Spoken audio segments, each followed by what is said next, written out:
It's two. What? Two Finger Tuesday. It's two. What? Two Finger Tuesday. What? Two Finger Tuesday. FingerSkateSelective. Two Finger Tuesday.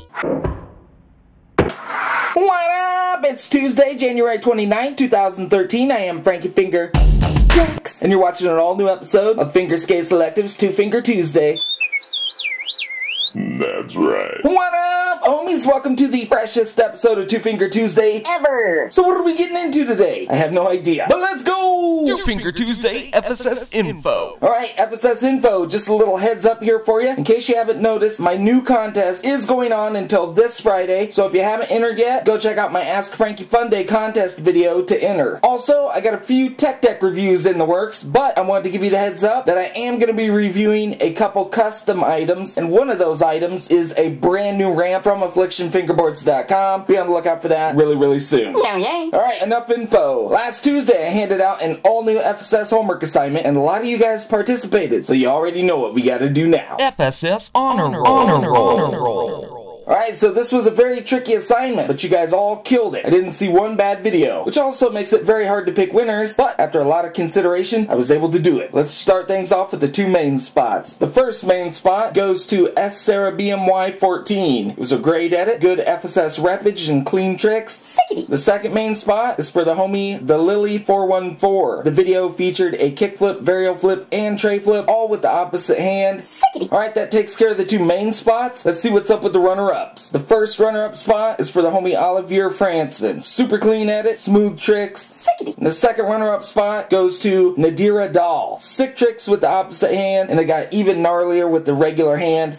So congratulations to the 4 honor rollees. Make sure you check out their winning videos below, and thank you again to everyone that participated. For real, like I said, you guys all killed it. You already know. Alright, so I've got something weird here to show you for an all-new segment called Frankie Ship Tips. Okay, so for today's Frankie Ship Tips, I'm going to show you how to safely ship a wooden deck. That's right. Maybe you're going to sell a deck on eBay. Maybe you're trading a deck for another deck. For whatever reason you might need to ship a deck, I'm going to show you how to make sure it's super safe. Things you will need: the deck, some tape, scrap paper, I like rectangles, the outer envelope, and a second envelope. Alright, so let's get going. Alright, so first things first. Never toss a wooden deck in an envelope and ship it. Not if you want it to make it where it's going, because all it takes is one step and it's done. So never do that. Now, obviously, the best way to ship a wooden deck is in a box. That way it can't get squished. But if you're trying to save money, or all you have is an envelope, here's how you can make sure your deck will make it where it's going in an envelope. Remove the trucks and wheels. You definitely do not want to ship a complete in an envelope. So if you do have trucks and wheels on it, take them off. I put mine in a baggie and taped it up so it's super secure. If you don't have a baggie for the trucks and wheels, just put them in a folded piece of paper, then tape it. So we'll set that aside for now. Get your scrap paper. If you don't have scrap paper, get full sheets of paper and cut some rectangles like this. I think they work best. We're gonna fold some paper. So grab a few sheets of your rectangles. Make sure you got a good little stack. Fold them in half, fold it in half again, and then fold that in half again so it's getting thicker. Now take the other stack, fold it in half, fold it in half again, fold it in half again. Now you've got two rectangles all folded up tight. Now you want to stack them on each other so they're extra thick. Now take your tape and wrap it around. Now what you want to do with this is set it between your kicks, and this is a K deck, so the kicks are really high, and you want to make sure your paper obviously fits between the kicks. You don't want it up on a kick like this or up on a kick like that. You want it to set flat in the center without touching the kicks, and what we're trying to do is make the paper stick up above the kicks just a little bit. Doesn't have to be huge, but just a little bit. So I don't think it's quite tall enough, so I'm going to fold up one more stack of papers and add a little bit more thickness to my pile here. So here we go. So I'm going to fold it again, and fold it again. Then I'm going to set it on there, and now I'm going to tape it. And the reason I'm taping these is just so they don't pop open and unfold and come undone. So there, as you can see, it's just a bunch of folded paper. Now set it on your deck, flip everything over, and push on it. Obviously, you only want the paper to touch and not the kicks. And the reason we're doing all of this is, as you can see, if a foot were to come down on your envelope, boom, it's not going to break the deck. If the paper wasn't there and you step on it, it's done. So once you have your paper folded to the right height, like I said, not much higher than the kicks, because you don't want to make it super huge where it won't fit in the envelope. Just a little bit higher than the kicks, just like this. Then I take tape and tape it to the deck. Just one single piece. That way it's easy to take back off. So now it's taped to the deck. It isn't going to move. Now I take one final rectangle sheet. I'm just going to wrap it around like this and then tape it. Boom! The deck is ready to ship. If it's this way and it gets stepped on, it's only going to squish the paper. If it goes this way and it gets stepped on, it's only going to hit the paper. So pretty cool. Now that your deck's ready and your hardware is ready, so you're going to take your second envelope, put the deck in it, put your hardware next to the deck, then fold up the envelope around everything. That way it's not super huge. And there you go. Your envelope's ready to be put inside your shipping envelope. And once you put it in there, it's not super duper thick. It's about the same thickness that the K deck would be without the paper on it. So it's not that much thicker, but it's a lot safer than just throwing the deck in there by itself. Your hardware is not going to fly all over the place. Everything's going to be where it should be when it gets to the person. Now, I'm not guaranteeing that the deck cannot get broke this way, because I'm sure that it could, but I can guarantee that it's going to have a much better chance this way than just tossing it in an envelope loose. So hopefully that makes sense to you. If you guys have any suggestions for the next Frankie ship tip, toss them below. I'll take a look. It is what it is. Alright then, Bubbles and Bubettes, that is it for this episode of TFT. Make sure you guys are tossing your FSS homework ideas below for next week's homework assignment. Also, give me your Frankie ship tip suggestions, and don't forget you got to email your trick clips to be featured right here on FSS. While you're at it, email your pics and drawings for the Frankie frame and represent. Send in your Frankie mail and or buy an FSS product. Ask me a question for this Friday's Ask Frankie episode. Thank you guys for watching and supporting FSS. I really appreciate it. Now very gently without knocking the Dell off your desk. I will see you guys sooner than later.